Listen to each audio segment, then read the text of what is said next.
வான்மலரின் இனிய நல்வாழ்த்துகள்.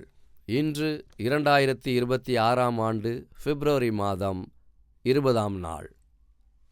இன்றைக்கான இறை வாக்கு: அவர்களுக்கு பயப்பட வேண்டாம், உன்னை காப்பதற்கு நானே உன்னோடு இருக்கிறேன். எரேமியா 1ஆம் அதிகாரம் 8ஆம் திருவசனம்.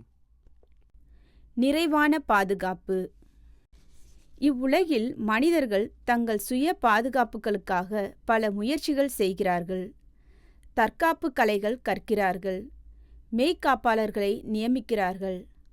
ஆனால் இவை எதுவும் நமக்கு முழுமையான பாதுகாப்பை தருவதில்லை.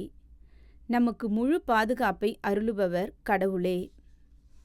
எரேமியா தீர்க்கனை இறைப்பணிக்கு கடவுள் அழைத்தார். ஆனால் அவரோ அப்பணியை ஏற்றுக்கொள்ள தயங்கினார். நான் பேச அறியேன், நான் இளைஞன் என்றார்.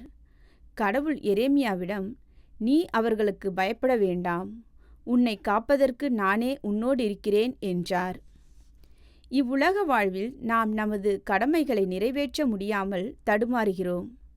அவற்றை நிறைவேற்ற நம்மால் இயலுமா என சந்தேகம் கொள்ளுகிறோம். கடவுள் நமக்கு தருகிற ஞானமும் அவருடைய திருவார்த்தைகளும் நல்ல ஆலோசனைகளும் அச்சமின்றி வாழ்வதற்கு உதவி செய்யும், நிம்மதியான வாழ்வுக்கு வழிவகுக்கும். கடவுள் நமக்கு பக்கத்துணையாக இருப்பார். நம்முடைய முயற்சிகள் வெற்றி பெற உதவி செய்வார்.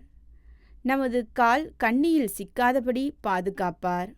நமது ஆண்டவர் இயேசு கிறிஸ்து பரத்துக்கேறுவதற்கு முன்பு கொடுத்த வாக்குறுதி, இதோ யுக முடிவு பரியந்தம் சகல நாட்களிலும் உங்களுடனே கூட இருக்கிறேன் என்பதாகும்.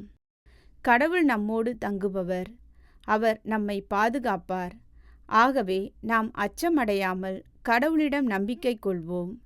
அவர் அளிக்கும் ஆற்றலை பெற்று விசுவாச வாழ்வில் முன்னேறிச் செல்ல கடவுள் நமக்கு துணை புரியட்டும். ஜெபிப்போம். நிறைவான பாதுகாப்பு அருளுகிற எங்கள் கடவுளே, நீர் எங்களுக்கு தருகின்ற நிறைவான பாதுகாப்பை பெற்று வாழ அருள் புரிந்தருளும். இயேசுவின் வழியே பிதாவே, ஆமேன். இன்றைக்கான கேள்வி: நமக்கு முழு பாதுகாப்பை அருளுபவர் யார்? நமக்கு முழு பாதுகாப்பை அருளுபவர் யார்? கேள்விக்கான பதிலை கீழ்க்கண்ட எண்ணுக்கு SMS அல்லது வாட்ஸ்அப்பில் அனுப்பவும். 9841809796.